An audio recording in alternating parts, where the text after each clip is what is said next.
Well, hello, everybody. I hope you have your coffee or tea.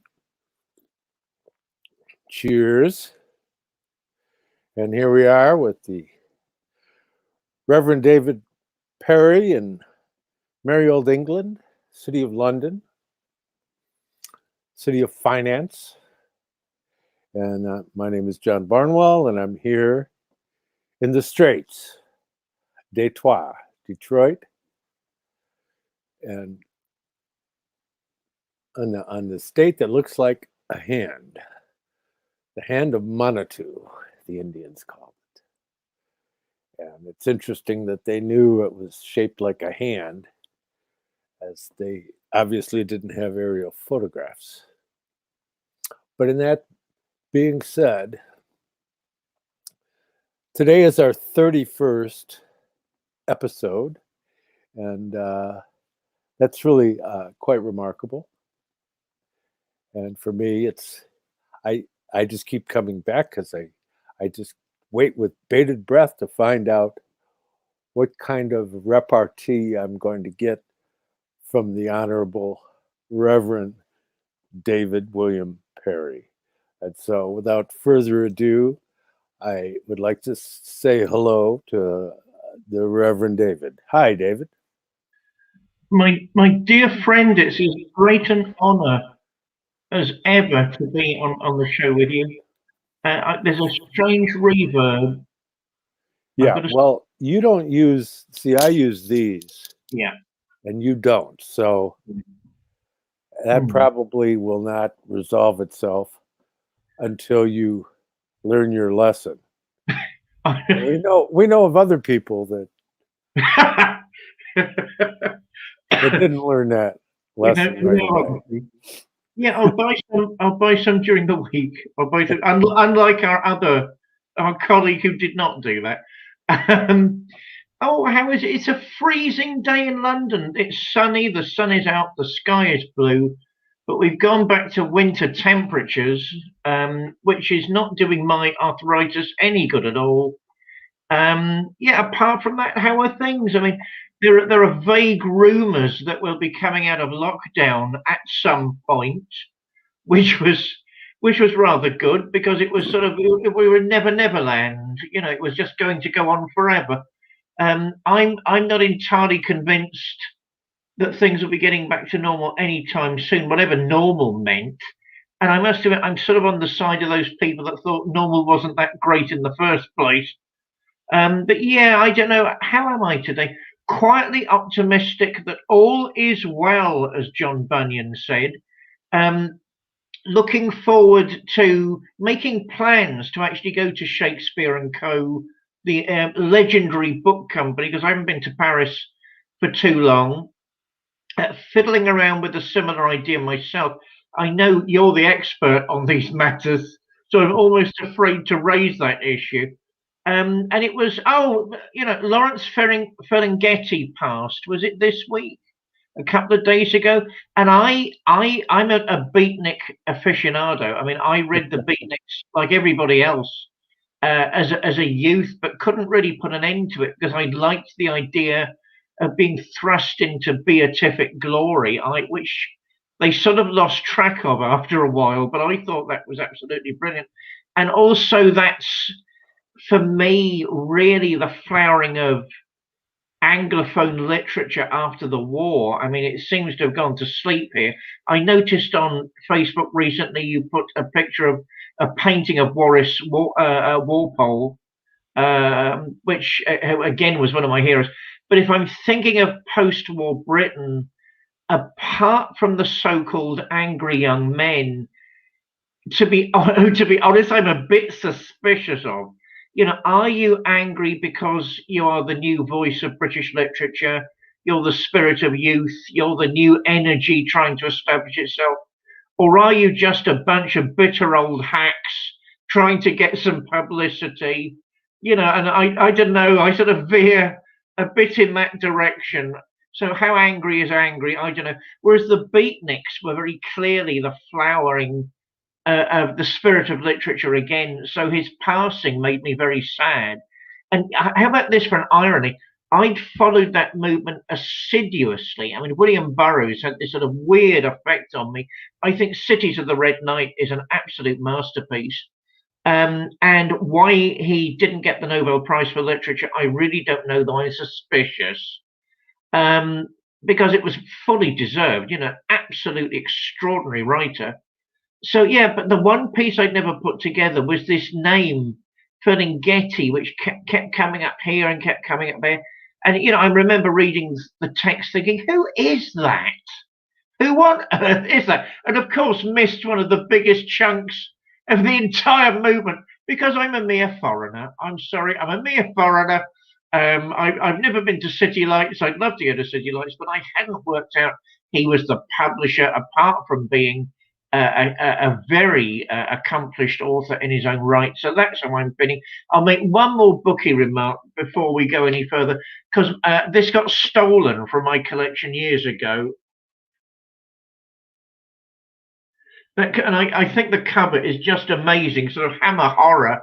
That got stolen from my collection years ago. Do you know there are some cads out there that have actually accused me of being similar to Montague Summers?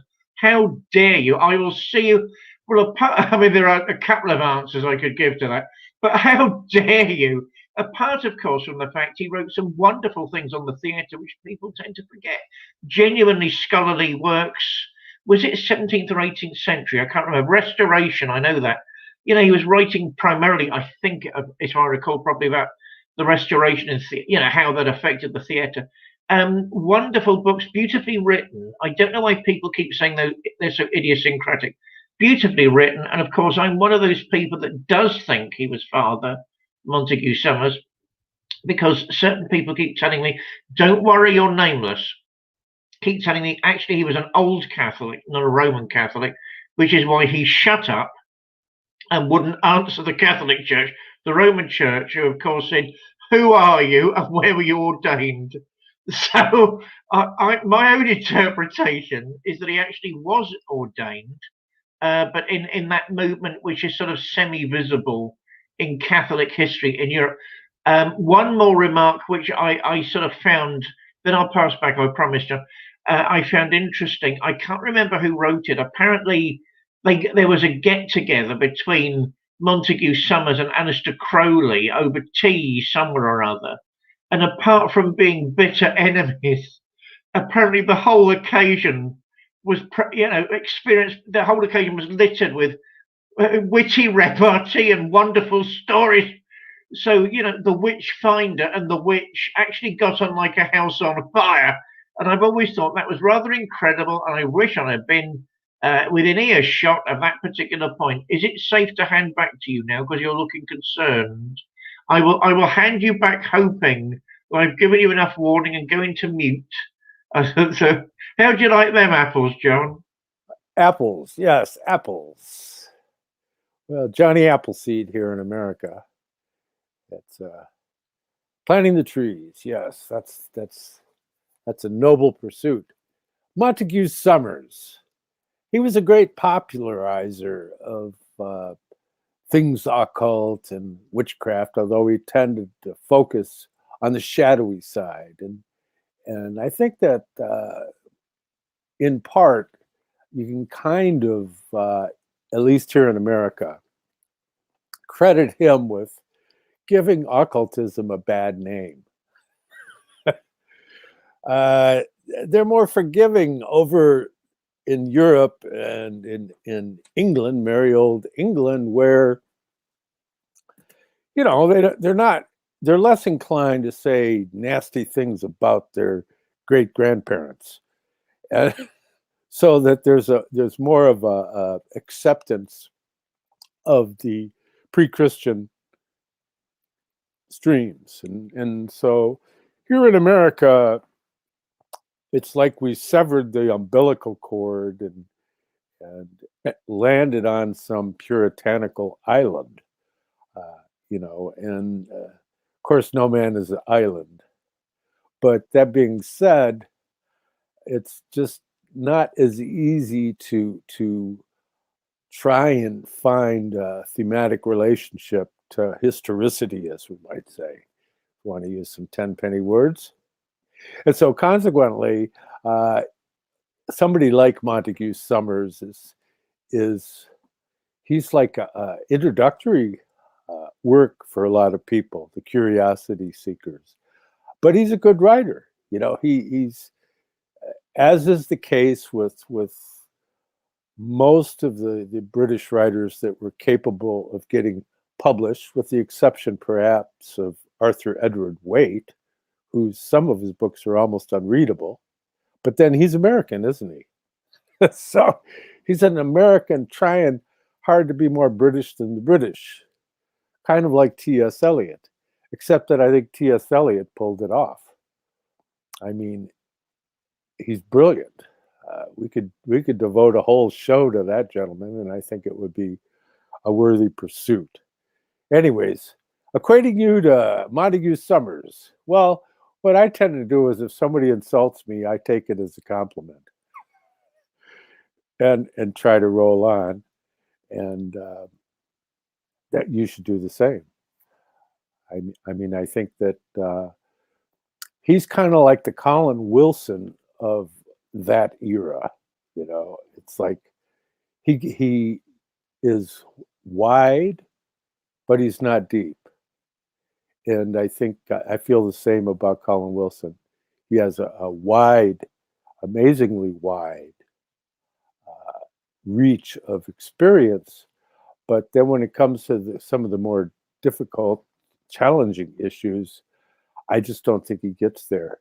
Of course, you can't get there with abstract thinking. And that's why it's clear to me I've never yet seen somebody successfully criticize Rudolf Steiner because he's too hard to read. You just, if you're reading a guy like Steiner who has paragraphs that will continue on to the next page, and if you don't remember what was at the beginning of the paragraph, you're certainly not going to understand his ending remark. And that's a Germanic thing, but perhaps. Of course, the greatest exponent of the really long paragraph is Plotinus, and he's exceptional for training the cognitive abilities of the mind, because if you can read him, you're doing pretty good. There's a notorious photograph of me in Detroit Monthly Magazine sitting at a table in Ann Arbor. I had a beard at the time, although my hair was a darker color. And I'm sitting there in a restaurant with a dog on my lap and a plate. Of course, they had to put rolling papers on there. But I brought with me a copy of the Faber edition of Plotinus. And I thought that was appropriate. And fortunately, the photographer, a friend of mine, David Franklin, he saw it the same way. He thought, yeah, that's sufficiently upper brow. People in Ann Arbor, they're kind of like people from Paris. They think they're a cut above and that everybody has to aspire to their glory. And I don't want to insult any of my friends that live in Ann Arbor. They're not like that. But those other people, no, it's the what William Irwin Thompson called the hothouse flowers of academia. And I think that there's that kind of stuffy atmosphere, but it's actually a thin atmosphere when you get that high up on the mountaintop, that the air gets a little thin and you get a little dizzy. But so what's Paris's excuse? In any event, I think that I've always loved Paris. I think it's an island unto itself, but there's been so many things, and I think really you bring up the beat movement, which is interesting because it's like a bunch of rough-shod Americans try to pretend they're French. I think personally. I think La Boheme, that they want to be the original Bohemians, but unfortunately, they're pretty late on that ticket. The Bohemian stream is actually something that was refined in Paris, and when you go through some of the literary circles, the cafe circles, and all of that, I think that that's kind of what they're hearkening. But when you get into, like, say, Jack Kerouac, his stream of consciousness writing and all that, I mean, it's quite amazing writing, really. I think it's a glorification of the shadow. There's no question that that's behind this, and there's some of the lesser lights of it, like Gary Schneider, and but then there's also William Burroughs, who you mentioned. I had a friend I went to school with. He was the drummer in my band when I was a rock and roller back in high school and after. Tinker was the drummer, and his brother's name was Andy, but everybody called him Andine. And he became incorrigible, and so his mother, who was a psychologist, shipped him off to Switzerland to a private school. And but you wouldn't believe who the faculty of the school was, because it was all these like beat poets. William Burroughs used to have breakfast with William Burroughs every day, and Allen Ginsberg was there, and I don't know if Ferlinghetti was, and since he's no longer with us, I can't ask Andon. But Jack Kerouac really is considered to be the font of this. Of course, it wouldn't have gotten very far without City Lights Bookshop, which is Lawrence Ferlinghetti, and that's an interesting thing. I knew Jack Kerouac's second wife. She lived in Grosse Pointe outside of Detroit, and she came into the bookstore on a few occasions. Kind of eccentric, expected to be.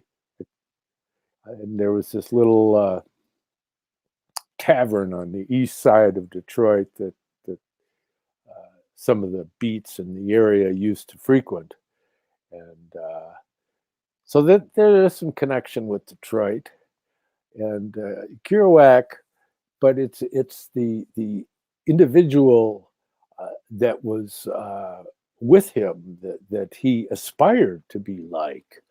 I can't think of his name right now, but he also ended up becoming a character in Ken Kesey's work, and Tom Wolfe and all these people tend to lionize a guy that was fundamentally a beatnik who used to like just hitch rides on in boxcars on trains and get into mischief.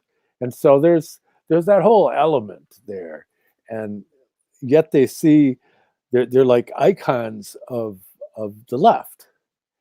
And but if you look at what the left has become here in America, are they really left? I mean, what's left of left? I mean, is there anything left? It's like terminology has gone the way of much verbiage, I think, and that it ceases to have meaning once it becomes inhabited by corporations, and then it becomes a tool for corporate marketing and identity, kind of similar to the music business when in the late 70s, all of a sudden, all the money people realized that there was these massive amounts of money being made in the music business, and they started lawyers and bean counters started to overrun the music business, and you no longer had genuine music people at the helm. Genuine music people like Mo Austin at Warner Brothers, or Ahmet Ertegun at Atlantic Records. He's the uncle of a bass player I used to play with, Turk. It's there's a lot of connecting of the dots in a cultural level, but I keep getting off the track here. You're trying to talk about beatniks, and I'm just trying to ask you why.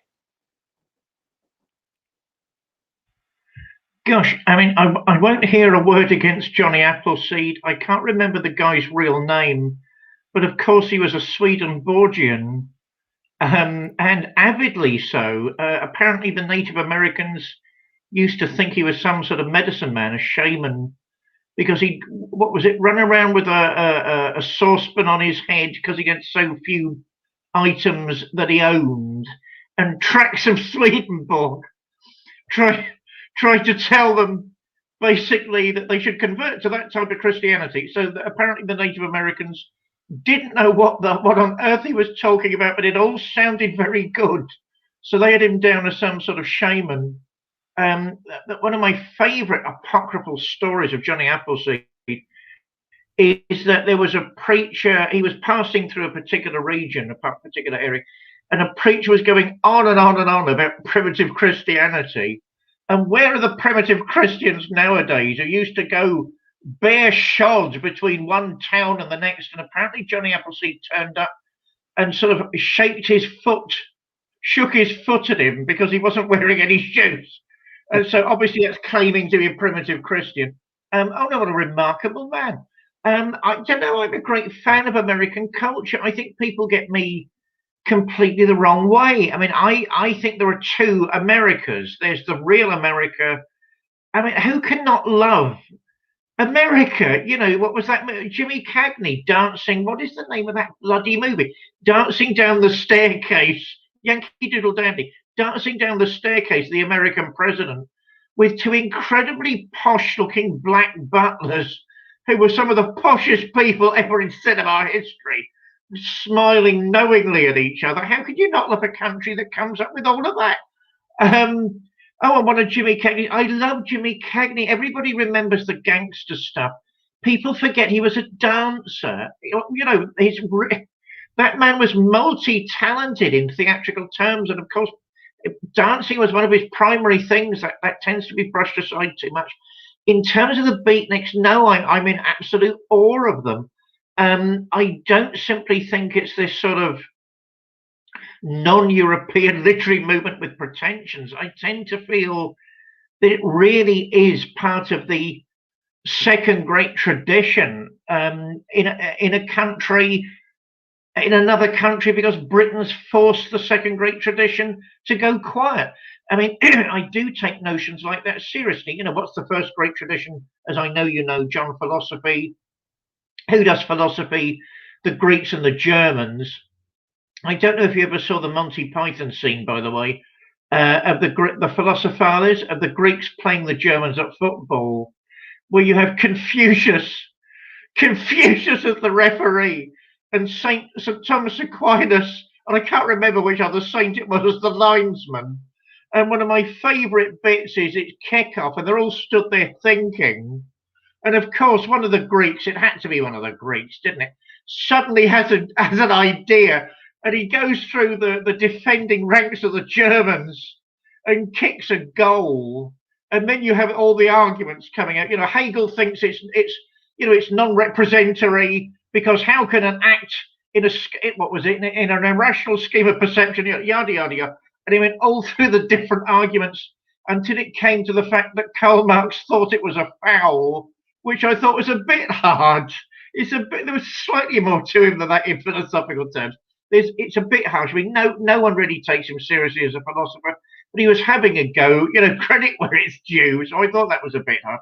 No, I think the beatniks are this incredible spiritual. I mean, most of them are Catholic. It's the guy you were thinking of, that Cassidy guy. I can never remember his first word. Yeah, who's always in photographs with his shirt off, looking amazingly cool. Dean Moriarty, of course, in On the Road. Oh no, there's so much more. I don't think it's simply the shadow. I think they're coming out of the shadow. I mean, these are young guys not too long after World War II. The cataclysmic finale of World War II really shouldn't. I tend to be of those wicked Europeans that thinks basically there was one world war with an intermission, where maybe people could have seen sense, but as usual, they decided not to. So because really, we were all these Germans going on about being stabbed in the back, and if they'd have been left to themselves, there'd have been no World War One. They all start winning elections. People tend to forget Hitler didn't just waltz into power; he had to win elections. Therefore, that says something about all of us. Yeah, I mean, I think the beatniks were coming out of a shadow, certainly, and they were beshadowed by historical circumstance. I do agree with that. But I mean, a lot of them were good Catholic boys, apart from being Jewish. They loved Zen. They loved jazz. I remember, was it Kerouac on the road, or Dharma Bums? I think it was on the road. Actually, saying to Dean Moriarty when they're all driving down to Mexico, the land of Jesus, gentle and mild. Oh my! When I first realised I had to live in America because I was never going to make it in Britain. What a wonderful line! And why can't I be with you all? No, I mean, Stream of Consciousness was perfected by Kerouac, who I always had as quite a conservative. I remember seeing, of course, I was too young, but when I started getting into it all and was looking at archives, seeing an interview with him and a young hipster. There were two writers and the Beat generation, and it was clear Kerouac didn't like the young hipster one bit. It was also clear that he was quite a patriot, which people tend to forget about Kerouac, because this guy was going on about no borders. What a great idea, but that belongs to a world down the line a bit, not this one, not this one. Is it a wonderful idea? Yes, but that doesn't mean we can do it now. Hold on. So the young hipster was being very proto hippie, and wouldn't it be great if we did this and we all hung out? And Kerouac turned on him and said, "Well, judging from people like you, I'll never get there. Don't you love America?" And oh my God, what an incredible guy. So we always had him down as quite a conservative, actually, even if one heavily in disguise. Although I think there are cursory readings of the Beatniks and there are deeper readings. Excuse me. Certainly, if I go back to Dharma on the Road, which is probably, I love Dharma Bros. On the Road, which is probably the seminal Kerouacian work, there's a deeper level to it where you encounter quite a traditional America. I think it's done in the trappings of almost post-modernity, but it's the America that I love. It's the America of the transcendentalists. It's the America of the early revolutionaries. I mean, as far as I recall, America was intended to be a theocracy. Thank heavens that didn't work, and you end up with people aiming to be a republic. Yes, and I'm saying that as a minister. Thank heavens that didn't work. So no, when you're a youth, there's always the joy of, I'll just do what I want to do. I'll pull over. I'll have a beer. Oh my God, now I'm reading all this poetry, and now I'm going to go and take some mild drugs. There's that side to it, but there's a deeper resonance. There's the sounding bell of everything that's good in America, to my mind, underneath all of that. And there are some wonderful things in America. So you see, I'm not. You see, viewers, I'm not an American hater. Yes, I do attack America a lot, because if America falls, I actually don't know what's going to happen to the rest of us. So it actually worries this old pastor a great deal. And I keep defending William Burroughs. I always did do. I mean, Queer, Junkie, actually are very underrated books to my mind. I mean, they're fearless autobiographical noveling, novellaring. Fearless. I mean, it's clever in a way that it doesn't look. It looks like very simple writing, but actually it's not. It's deeply psychological. There's a sort of socioeconomic empowerment behind it all.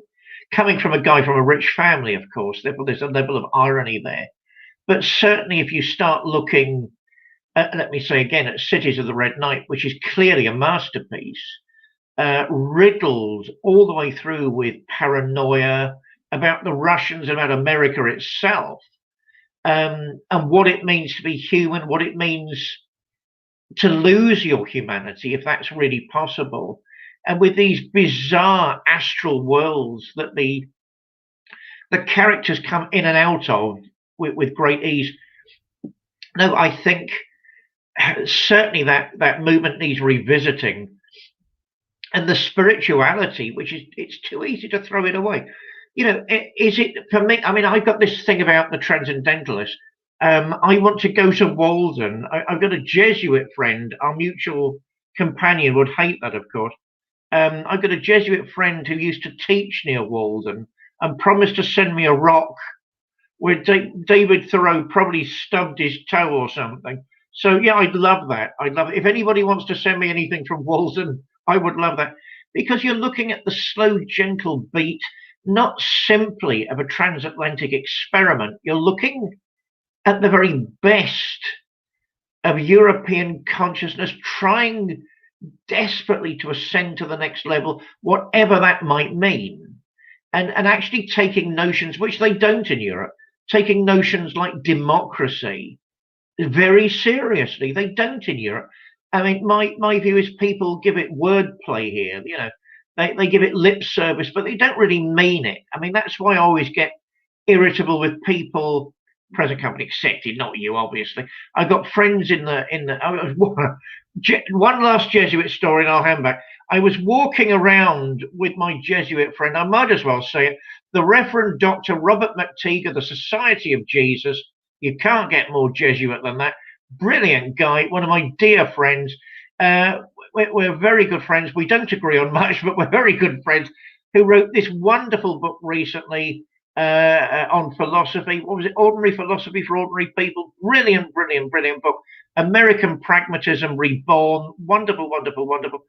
But you know, I think Americans take all that much more seriously, because the cultural conditions are possible to do that over there.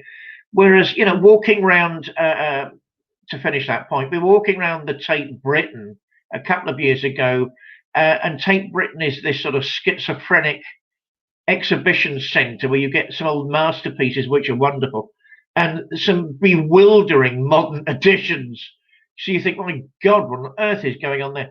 And we were walking past one of the paintings of one of the British kings. I think everybody knows by now I'm no monarchist. And my American, how about this? Irony after irony, John. My American friend saying, what was wrong with all that? So you've got an American Democrat, although he's a Republican. Can they vote in there over there? I can't remember. You know, praising a British king, and me thinking and saying to him, it's because you didn't grow up here. If you'd have grown up in a monarchy, you'd have known what all the problems are. On that, I'll hand you back. God bless America. And let's have some more democracy in the world. I'll hand back, John. Yes, Dean Moriarty. He's really a leading figure in the sagas of Jack Kerouac, whose actual name was Neil Cassidy. And actually, Lawrence Ferlinghetti published, I guess, the only known book of Neil Cassidy. And it's a fascinating book. Of course, I gave it to my buddy Tino as a gift, and he loved it because he's a fan of the Beatniks. He may even listen to this show at one time or another. But in any event, he's part of that whole crowd around Kid Rock here. So they're kind of like inheritors of that bon vivant spirit of the Beatniks, I think, in a way. And but yeah, you have a continuity, a cultural continuity, leading into your next work with Andy Warhol, who I see as the heir of the beat tradition. And of course, he was a devout Catholic. People don't know that about him.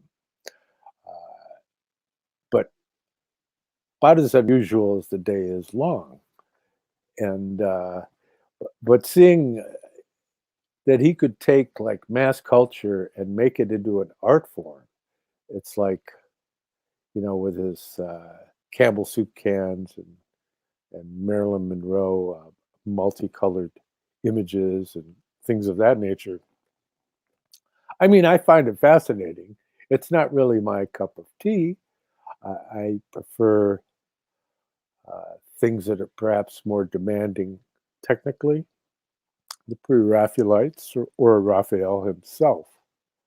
And of course, like we both come to the agreement that art is higher than philosophy. And if you get into art as gesture, and Rudolf Steiner makes the point that the linear aspect is the aramonic, and the curvilinear is the luciferic. So when you combine the linear with the curvilinear, it helps to bring about a harmonization, which of course is that middle point of balance with the indwelling Christ, the I am. And so that's what we're kind of trying to look at here. And you could find that equilibrium in any culture because it's the equilibrium of life itself. I've been busying myself in, as you know, because of what I posted recently on FB, but the first 14 verses of the Gospel of John, which clearly states that whole concept in the most succinct and condensed form of that this Christ being is the being out of which all of this has arisen and in which he's indwelling, and in a more intimate way since he entered the earth realm through his incarnation at the baptism into Jesus of Nazareth.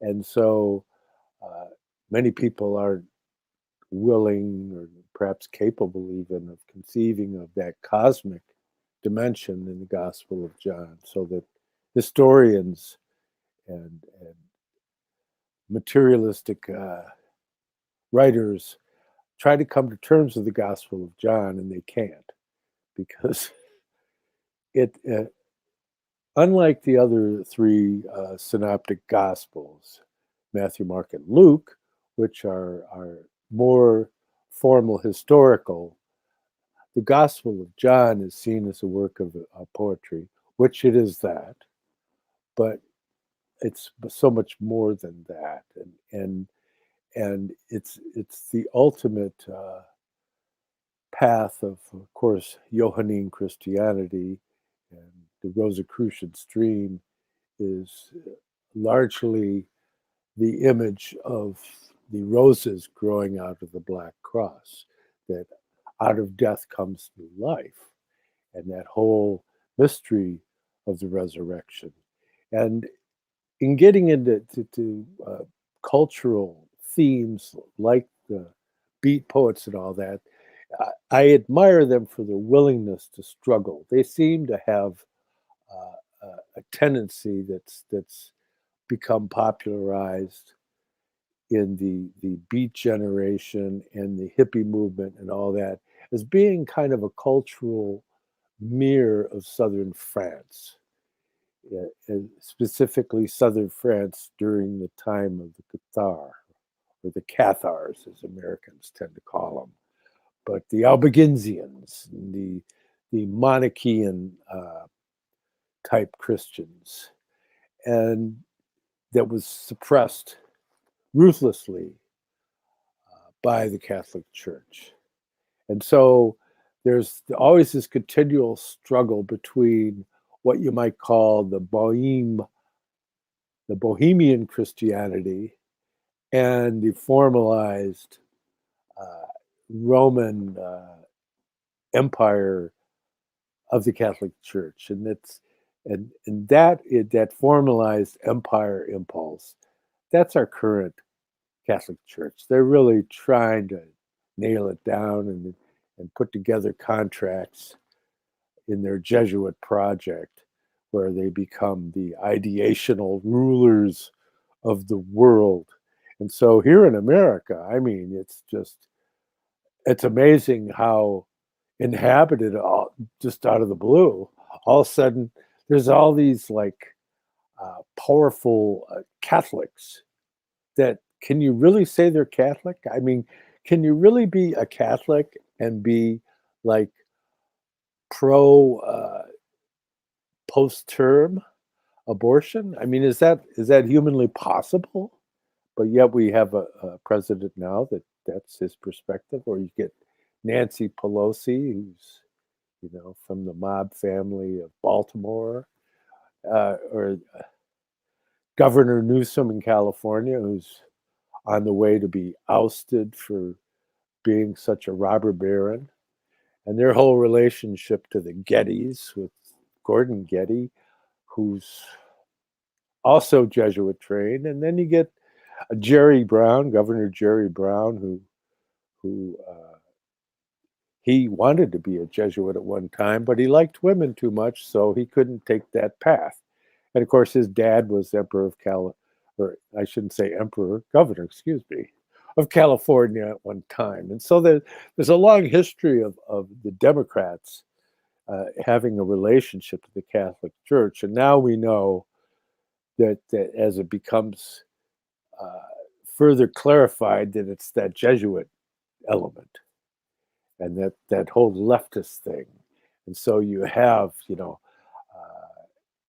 the inspirational literature of Matthew Fox, for example, creation spirituality, they call it. And what is that? That's basically socialism trying to be expressed in a religious garb. You know, essentially what it is, it's basically, gee, maybe we can like take the Catholic Church and merge it with the UN and then make it like a spiritual government, you know. But I mean, it's disturbing, you know, but that's, we get to watch all this stuff go on. But I don't want to get into politics. That's an insoluble riddle.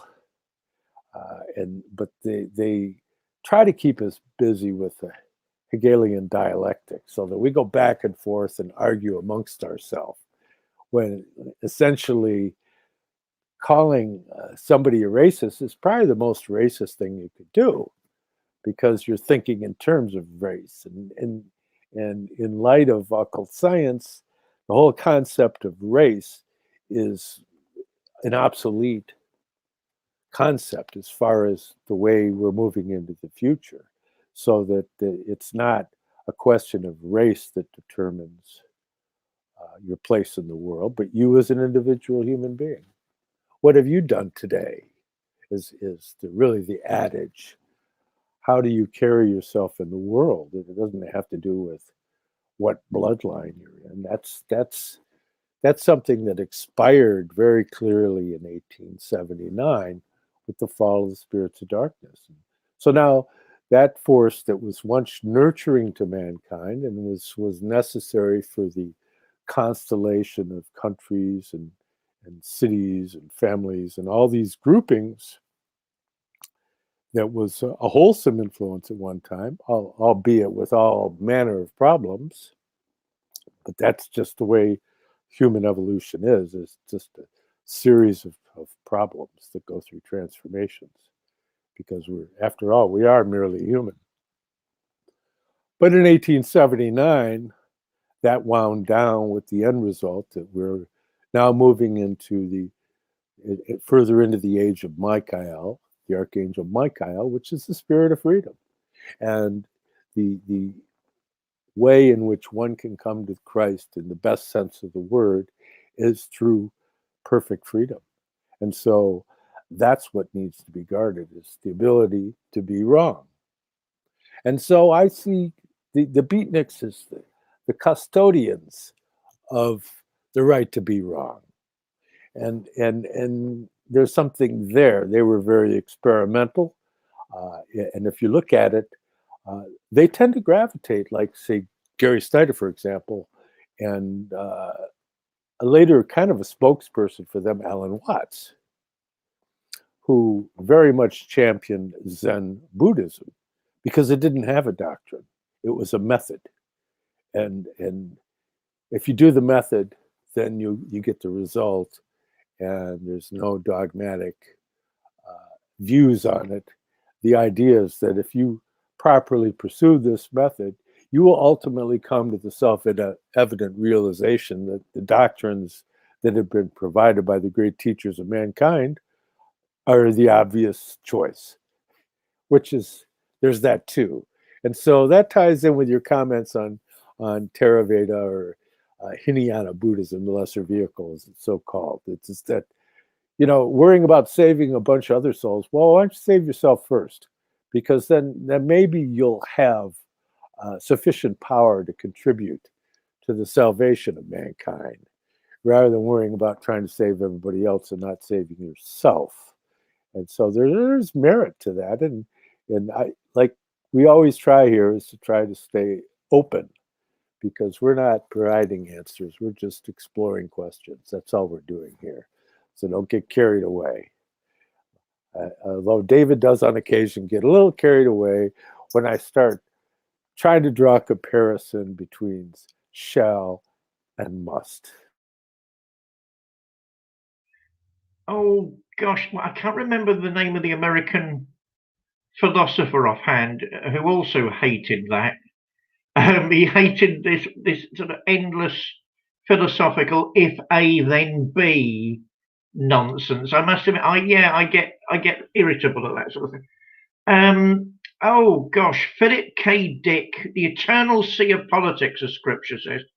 Philip K. Dick, The Empire Never Ended. What another great American writer and an inspiring guy. I mean, again, you're looking at those two levels. There's something in Yankee literature which is genuinely rich. I mean, it's entertaining and it's fun on the surface, and there's a lot more than that to the surface.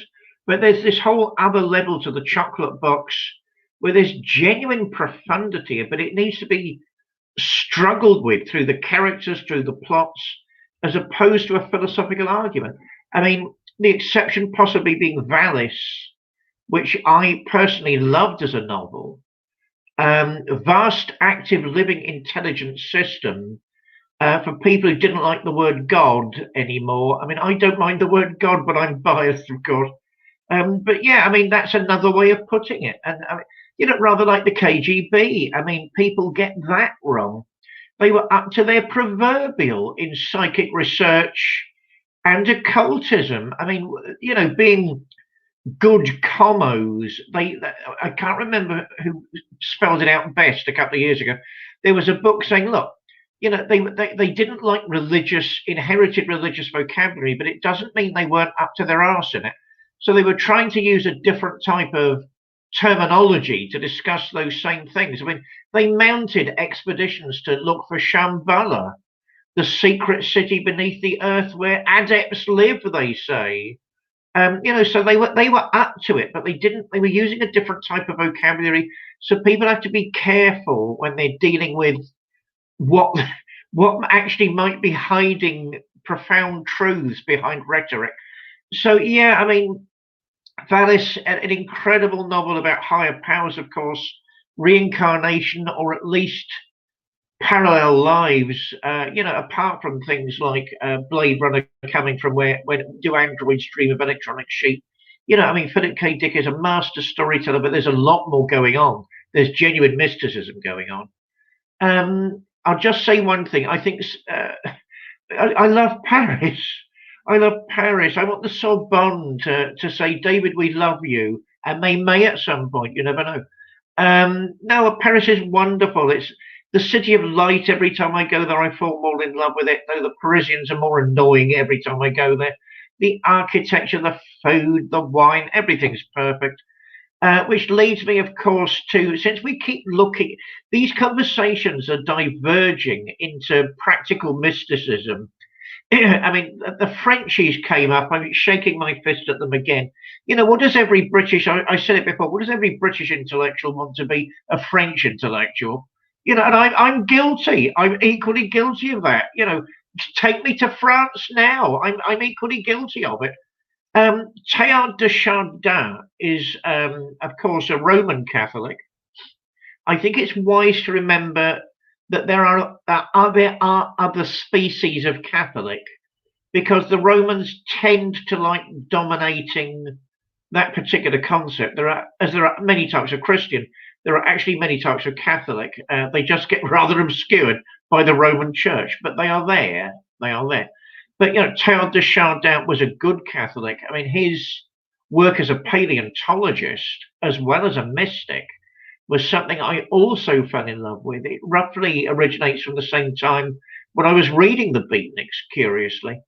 And I noticed that so-called scientists, those lesser lights of the modern world that want to blind us all with their sheer genius when often it's not there, want to attack people like Pierre Teilhard, who talks about wonderful things like the noosphere, of course, that's surrounding the physical sphere, and Point Omega, that point of convergence where all evolution will meet to be realized in a different form. I rather like Alan Watts because I think he's talking about something similar. I rather like the Beatniks because I think they're hinting at universal processes that sound to me very Christian, but that's another story. And of course, you've got people in the sciences who are also priests and are also mystics, like Teilhard de Chardin, who write about all three at the same time, making the modern world a very exciting place to be in. I mean, I'll just round up with this one point. My next book is about Andy Warhol, and as you yourself said, yes, he's a devout Catholic. Not just some guy that pretends at it. I mean, he actually wants to keep that side of his life completely away from public attention because he's very aware of what the press is like. He's very aware of what the modern world is like, and he finds it dirtying and tainting. So his religious life he wanted to keep absolutely completely separate, and it only came out, as you said, because it was announced at his funeral. That's a successful job of camouflage. Because all his holidays, if you look at the diaries, all his holidays, I mean, the diaries are either gossip, a real Catholic, gossiping about people he met at church, or planning, where's he going to spend his next vacation? At an Episcopal soup kitchen or a Catholic refuge. This is a devout man. And again, it's something about American culture, I think. What I'm going to do, I think, is shock everybody. Everyone will hate the new book, but hey, what can you do? You live with it, yeah. Because I think you're looking at a very, very different character. People have been far too easily caught up in the public Warhol, and he was shameless in his cultivation of the public Warhol as a defense mechanism. There's an old saying in Britain, that there are many ways to keep people at bay. There are many ways to keep the world at bay. And the obvious one nowadays is to be the warrior. You walk down the street, you're super tough. If you even look at me, you'll be on the floor and you'll regret it. But there are other ways to keep people back. And Warhol did that very successfully and extremely consciously by playing this sort of cold, aloof, don't really care and not really bothered about stuff. Which of course is completely different to what he is when he's at home and what he is in his private life, which is manifestly there, all of which was documented, all of which can be proved. And his religious, devout prayer life, absolutely devout, is a sign of that. But the last paintings, the paintings of the Last Supper, I'll put that a different way, that were discovered in his apartment, which he was beginning to bring out. This new book is making me revisit art I thought I understood, like the Marilyn Monroe, like the Chairman Mao, like the portrait he did of every missile base in the USSR that was aiming its weaponry at America. People tend to forget that. That is a work of genuine art.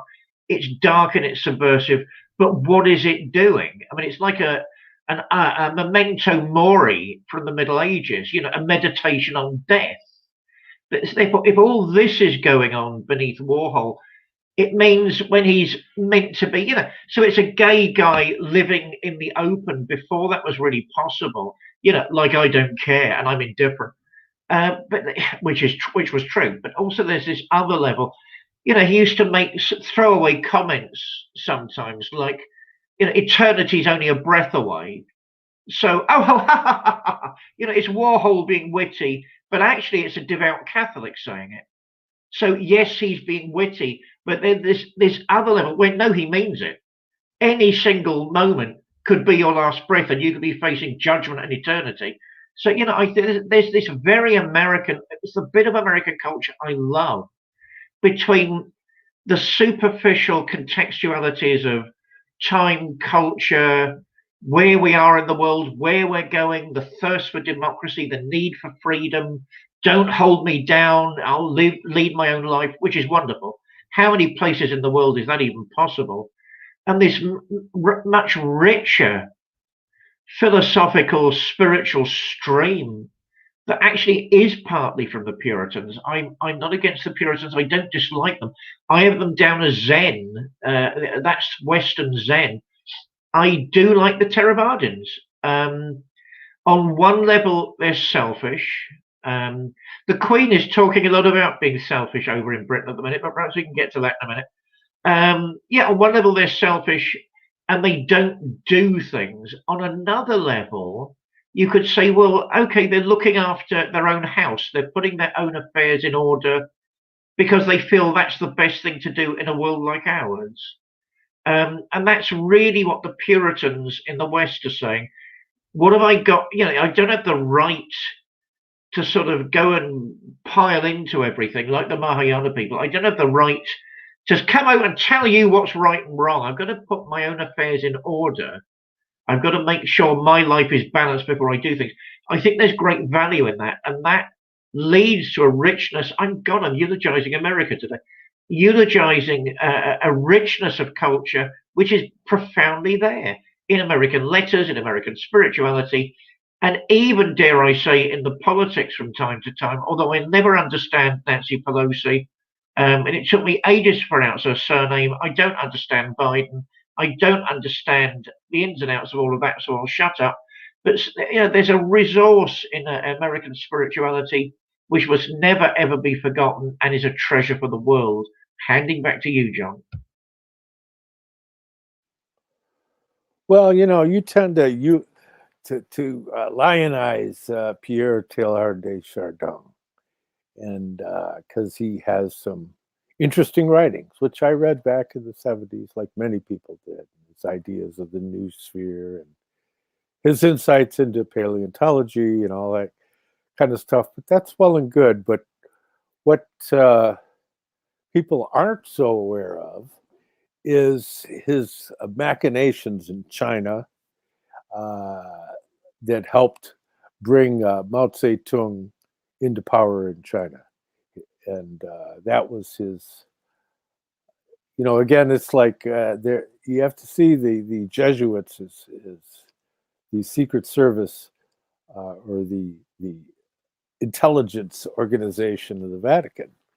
And his operation in China was to bring about certain developments and maintain certain alliances. And so now you see that there's this quite developed commingling between the Vatican and Beijing.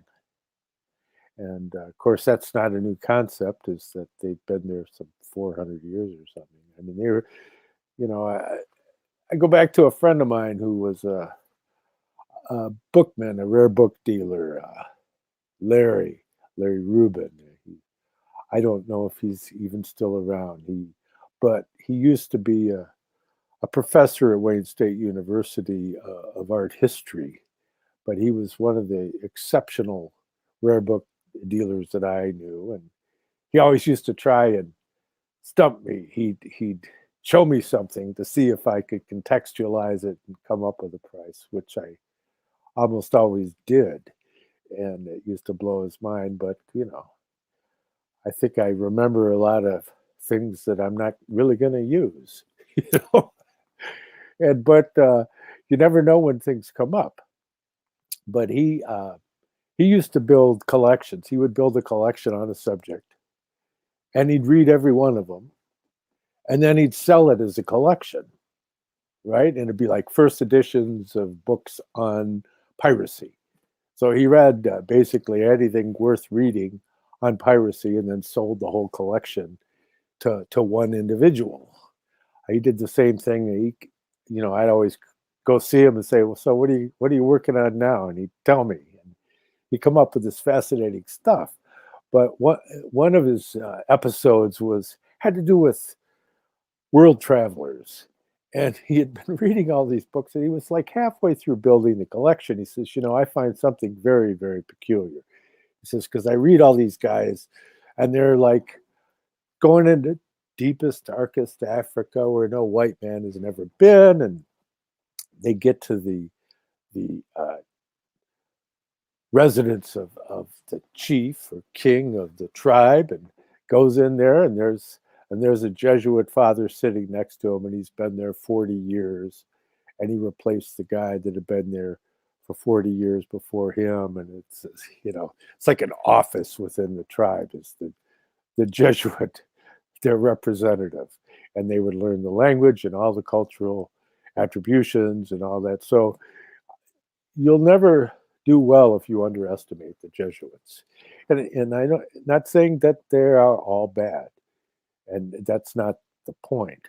The point is that they are the epitome of a certain interpretation, over materialized interpretation of the Christ mysteries. Christianity as empire, I think, is one way to look at it. And so in that regard, they have that in common with British. And so they commingle quite strongly through the Knights of Malta. And the British have their own version of the Knights of Malta. And here, of course, we have our Chief Justice Roberts is a member of the British Knights of Malta. So he's taken a vow of fealty to the Queen. And yet he's the Chief Justice of our Supreme Court. That kind of, that rubs me the wrong way. I don't know. So there's all kinds of cross-pollination and commingling. And so it is refreshing to turn to, basically, I would think that you could look upon the beatniks as kind of like patriotic anarchists in the tradition of Walt Whitman, and so Walt Whitman's a fascinating character, and he worked in the hospitals at the end of the Civil War, and his poetry on the hospitals is so effective it's almost unreadable because it's so tragic. And to have entered into something as deeply as that, and his Leaves of Grass is just unbelievable. I mean, as far as Henry David Thoreau, I was approached by one of the girlfriends of a luminary in American rock and roll, Don Henley's girlfriend, one of his girlfriends, to try and she wanted to give him a set of Henry David Thoreau. And of course, there wasn't one to be had. And that's what's interesting is Henry David Thoreau is mentioned so often. You see excerpts of him all over the place. But I challenge you, maybe it's different. I haven't looked in a while. But I mean, I spent a year and a half going through rare book catalogs with that in the back of my mind. And not once did I see something like that. So it's kind of like out there with the dodo bird or something. But, and because Henley, if you remember, I don't know if he completed it or not, but he ended up buying the land of Walden Pond to preserve it because somebody was going to build condominiums there or something like that. So he does good things. And, but that being said, you don't want to hold it against him entirely that he's a kind of a curmudgeonly Democrat. But that's a reality too. So everybody's a checkerboard. Everybody is complicated. But people in California, they can't help it. And really, if you don't go in a certain direction, you won't have a job. Especially now that the Chinese own, 6 of the major movie studios. And so they're all in the Me Too movement out there now, trying to keep their jobs. And I have a lot of friends in different cultural circles, and I find it interesting. What we call the malapropisms, and I'll let people look that one up. But any event, we're honored to have here the Reverend David Parry, and he's the author of The Grammar of Witchcraft, which is his study of Shakespeare. It's not a study of witchcraft. His inspired Shakespearean-esque poetry, Caliban's Redemption, and his what can be seen as his masterwork, Mount Athos Inside Me, Essays on Religion, Swedenborg and the Arts, edited by the gifted Daniela Irandust. And these books are available on Amazon. And I've gotten a little complication. Those of you that are on Facebook, if you try and click the links below, they are disabling those types of links on Facebook because they don't want us letting people know what we're up to. So you might have to do a search on the name. I know from my books, the links to eBay, they no longer work. They act like there's no such thing, but there definitely is. But you can go to my academia link that's listed below on eBay, or on Facebook and on YouTube to find my books. My first book is the Arcana of the Grail Angel, Spiritual Science of the Holy Blood and of the Holy Grail, a study developed out of the work of Rudolf Steiner, of the underground streams of esoteric Christianity which flowed from the Brotherhood of the Holy Grail to the Order of the Knights Templar and the True Rosicrucian Order, some 640 pages. And the sequel to that, the Arcana of Light on the Path, and both of them have an extensive series of cosmological diagrams that will help you sort out some of the threads we come across in our conversations here. And they're only available from me on eBay, but you could copy and paste those links and they'll get you there. But if you just click on them, they don't work anymore.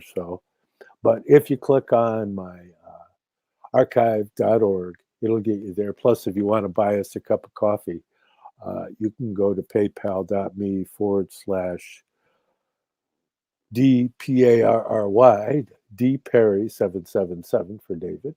And for me, it's paypal.me/John Barnwell 888. Again, clicking on those links now won't work anymore. So they've pulled the rug out from under that. So you'd have to copy them and paste them on a separate page or type it in or something like that. But it's not a real big issue because apparently people think we drink too much coffee, so we don't get that much play out of those anyways.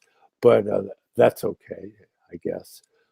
But in continuing our conversation here, I think it's important to realize that our focus here is cultural and how the spiritual can manifest as a cultural stream, and you can find it in the most unexpected places.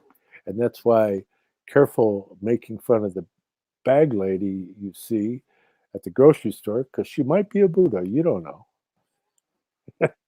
And so here we are with Johnny Appleseed as a real inspiration, and John Chapman. And he's a fascinating, primitive character. Barefoot, yes, with the tin pot on his head so he didn't have to carry it. I mean, that's quite an image. That's a very American thing, and that's the spirit of the Bohemian brothers and the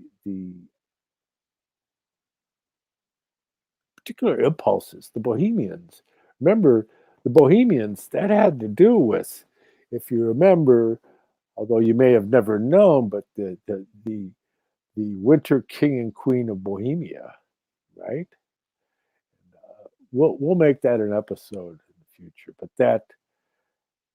that failed and ended up leading into tremendous warfare. So there's many great ideas that perhaps are before their time or after their time, and but human history is strewn with failed attempts at creating utopia.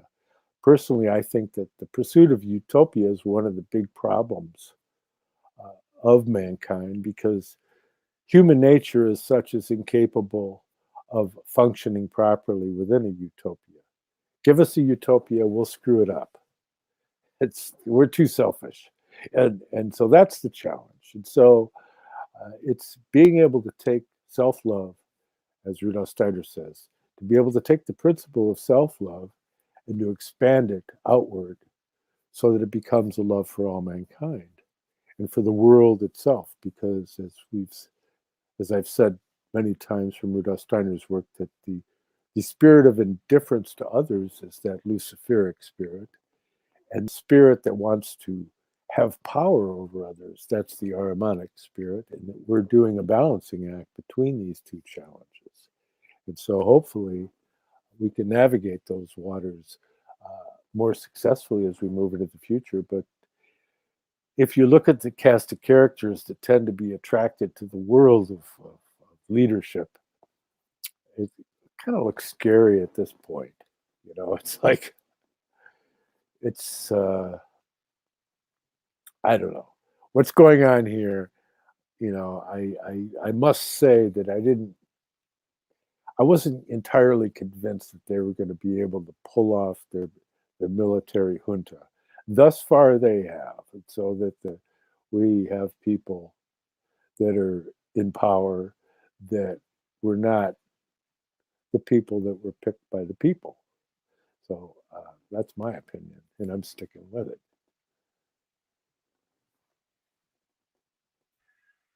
Oh yeah, maybe I need to contextualize a few things. Contextualize a few things. Yeah, I'm aware that there was another side to Père Teilhard de Chardin. I've never really looked at that side, but I'm certainly aware it was there, and it needs a lot more comment, I suspect. Secondly, someone said during the week, why did I call people like Julius Evola a bohemian? Because I think that, again, there's a deeper way of understanding that word.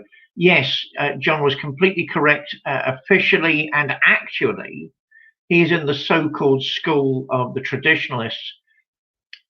It's just some of the things he says, I think, you know, there are false bohemians, there are real bohemians, people that buck the system and want to do things in their way and on their terms. And if you're looking at it from that perspective, some of the traditionalists actually take on a new lease of life. And all of a sudden quite fascinating. I mean, they're fascinating in their own right anyway, but they're fascinating in a different way. And it doesn't mean we have to agree with them. What is this modern thing where if you open your gob, you've got to agree with somebody all the time? You know, I'm aware that the Jesuits can have a challenging history, and to put it mildly, but that doesn't mean, as John was saying, every single one of them, or that, you know, I've got to have a knife on my person every time I meet my dear friend who is a Jesuit. Although I haven't met him for years because he lives in America, so there is hardly a likely contingency. You know, life is a checkerboard. It's for all sorts of things. The Jesuits, on one level, deeply worry me, but I tend to look on the bright side and look at what is good in things. Oh, on that note, curiously, because I had lots of books stolen, you have such a better backdrop than me. I've got to get a bookcase inserted on that against that wall behind me. It's much more nice than mine. Books. I've had loads of books. I'm a bibliophile, I confess it. Loads and loads and loads. Too many to name have been stolen or been misappropriated in various ways through the years. I don't know, this whole conversation today has reminded me of something Dennis Wheatley said. I'm not quite sure why that came up. I mean, another misunderstood man. This is a show of the misunderstood, John. You know, I mean, he didn't write much occult fiction. Let's be honest. and it was either thriller. There were either thrillers or wine tasting, wasn't it? You know, and he was so bloody posh. I mean, would he have known an occult ritual if he'd have actually stormed into one? You know, oh darling, let's all take. What wines have you got here? I mean, that's Dennis Wheatley. Certainly, The Devil Rides Out, which was a remarkable book. Some people said it was the best Gothic romance since Dracula. I'm not entirely sure about that. Dracula is an incredibly well crafted novel. So we have to be a bit careful at that. Although, of course, I'm not, as I say, disparaging his occult fiction because it's good and that's the best example. Also, as some of our viewers may recall, I actually knew Sir Christopher Lee, who was one of the nicest people you'll ever have met. And of course, one of his best friends, if not his absolute all-time best friend, was actually Peter Cushing. So Chris would always play Dracula, and Peter would play Van Helsing. So it was just those two romping through Hammer horror movies. You know, what's the link there? Of course, sometimes Chris was a goodie, and in the Hammer horror, was it Hammer horror version of The Devil Rides Out, he was actually the Duc de Richelieu, who of course is a good guy. He's the good guy saving the day. And there's one thing that is hiding behind that book. I think there's a Manichaean view of life, view of Christianity hiding behind Dennis Wheatley. The forces of light and the forces of darkness, he doesn't actually say they're co-equal, but there's a suggestion there. And for once, I am on the side of the people that find that uncomfortable. Either God is all-powerful or not, in which case it's not a battle of equal and opposite forces. And I'm not saying Wheatley did have that Manichaean view, but there are suggestions of it. Certainly there's the suggestion, I believe he actually said it in one of his interviews. It's been in one of his verbal interviews, you know, something that's very important that sounded to me very Manichaean. In the darkness, things die. In the light, things thrive and prosper. In the darkness, they die and wither. That to me sounds very Manichaean, and maybe he's correct. I think mostly he is correct, but certainly that's a Manichaean statement. And there was one line that my wonderful friend delivered with a sort of real censorious power. The darkness is a living force, he says, with the whole power of British theatre behind him, which of course in occult teachings is true. But it always amazes me that people don't want to talk about white magic. There's all this stuff about black magic. Excuse me again, but it's also true that the light is a living force and an empowerment. So why aren't there more occult novels, occult poems? Yes, there are occult poems dealing with white magic. That really I find disturbing. The closest we come to it, curiously, in so many ways, is actually the American transcendentalists. I mean, they don't actually use that word. They never have talked about things like paraphernalia or things like ritual. I mean, for them, ritual was spontaneous. It was something that happened. It wasn't something you contrived. But, you know, there's a real attempt to harmonize human consciousness with a greater stream, a greater awareness, the awareness of the environment, you know, the enlightening moment of finding a greater, what was it, a higher self? No, the oversoul. That was what one of the phrases one of them used. I can't remember which one of them. Finding the oversoul through letting nature be as it is and our interaction with that type of natural understanding. That, of course, is white magic. I mean, it might be in a very American form, and there's nothing wrong with that, as I've been saying through the whole show this week. But certainly that is a white magician's outlook, and it's a white magic that can do very little apart from good. I don't know, perhaps I'm flirting with another short story. As you know, sometimes I write short stories. I was told recently that my story, The Loki Structure, was too sophisticated for British readers. You buggers. So how do I react to that? Apart from number one, Britain, get an education. It's about time you got one. Or number, you narrow-minded swines in modern publishing. Why not give it a go and see what happens? But do you know, curiously, John, that's been on my mind all day. There needs to be a literature, a narrative of white magic, because there's so little about it. In the darkness, things wither and die. I mean, at the end of the day, Dennis Wheatley's right. One last anecdote that I think you probably know, but it amuses me because it came up in conversation recently. When Dennis could get his mind off wine tasting, which doesn't seem to have been that often, I want a damn fine champagne. That's Dennis Wheatley. Um, Apparently, when he was starting to write novels about the occult, and there's a great argument amongst the literati in Britain about when that was and why that was. I think that why is a little churlish because it's interesting. But certainly when there's a big hoo-ha, there's a going on here at the minute about that. He used to invite the notables of British occultism round to his gaff and have dinner with them. And of course, the notorious enfant terrible, since we got a French thing today as well, Aleister Crowley was actually invited to one of them. And I can't remember the whole story offhand, but he either turned up drunk or he got drunk as the evening meal went on. And to everybody's horror, including Madame Wheatley, he decided to relieve himself in the corner of the room because he was so drunk he couldn't find the door. And with her saying when he'd gone, Dennis, he must never be invited here for dinner again. So yeah, I mean, oh gosh, never underrate the power of literature. The power of literature is the second great tradition. The Greeks come up with all this wonderful philosophy, which then moves to Germany.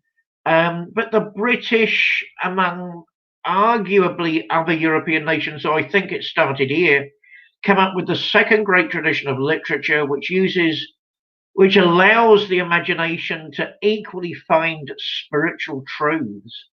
The annoying bit, of course, is after the Walpoles of the world, I think that current of creativity moves to America. I don't know where it is at the minute. Bret Easton Ellis, An American Psycho, what a disappointing novel. I quite like Bret Easton Ellis as an enfant terrible, but what a disappointing novel. If you're successful, you must be a psycho.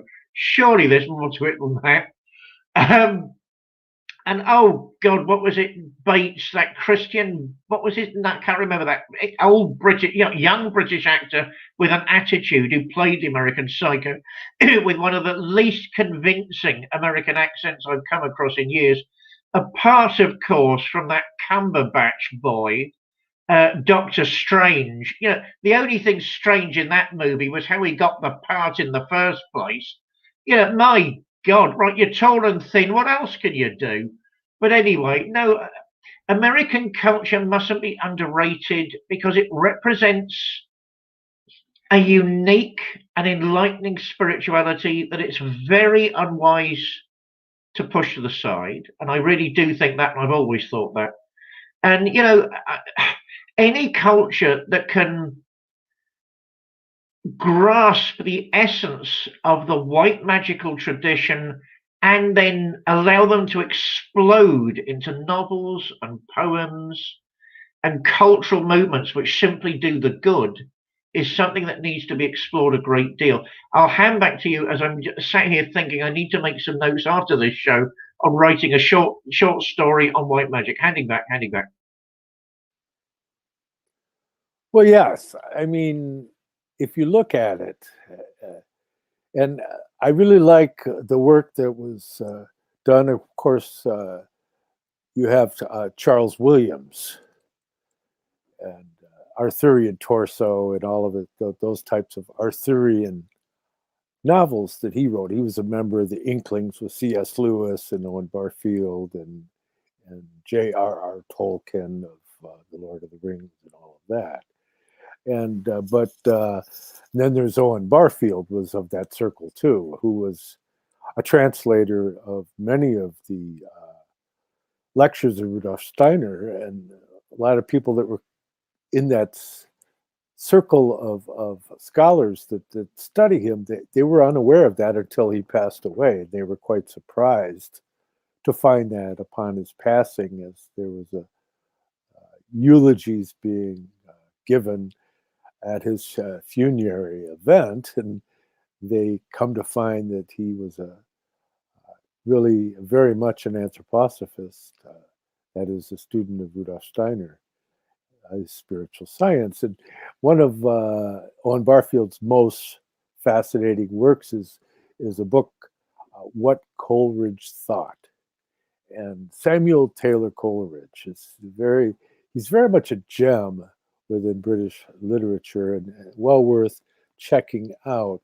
In fact, I have a book, The English Heritage of Coleridge of Bristol, 1798, the basis of 18th century English thought, and its distinction between imagination and fancy.